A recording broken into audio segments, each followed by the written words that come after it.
TDP గెలుపు ఖాయమైపోయిందని చాలా సంబరాలు అయితే చేసుకుంటున్నారు. మనతో కావలి అధికార ప్రతినిధి గ్రీష్మ గారు ఉన్నారు. సో మాట్లాడదాం. మేడం ఎలా ఫీల్ అవుతున్నారు ఈ సంబరాల్ని ముందుగా సెలబ్రేట్ చేసుకుంటున్నారు?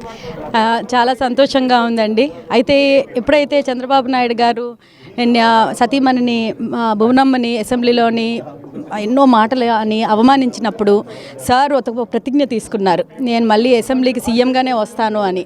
తర్వాత ఇక్కడ ఇదే పార్టీ ఆఫీస్లోని ప్రెస్ మీట్ పెట్టినప్పుడు కంటతడి పెట్టుకున్నారు.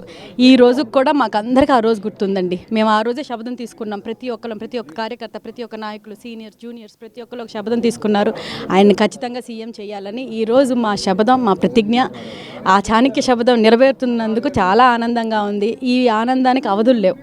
ఈ ఆనందం మాకు ఇచ్చిన తెలుగు జాతికి, తెలుగు ప్రజలకి, ప్రతి ఒక్కరికి నిజంగా పాదాభివందనాలు. స్థానికంగా ప్రతి ఒక్కరు ప్రతి ఇంట్లో నుంచి ఇబ్బంది పడ్డారు. వైఎస్ఆర్సీపీ అధికారంలోకి వచ్చిన రోజు మేము చెప్పాలనుకున్న నిజం ప్రజలు నమ్మారు. ప్రజా తీర్పు ఉమ్మడిగా బీజేపీ, టీడీపీ, జనసేన ముగ్గురు కలిసి ఇంత ఘన విజయం సాధించడం అనేది చాలా ఆనందంగా ఉంది. పవన్ అన్న ఎప్పుడు చెప్తూనే ఉన్నారు, ఓట్లు ఎప్పుడు చీలకూడదు అనేది. అది ఖచ్చితంగా ఈ ఎలక్షన్స్లో జరిగింది. Very happy. 100% ఇది ప్రజా తీర్పు. ఇది మేము ఎంత బాగా ఆనందిస్తూ స్వాగతిస్తున్నాం. మీ అందరికీ చాలా కృతజ్ఞతలు. Thank you.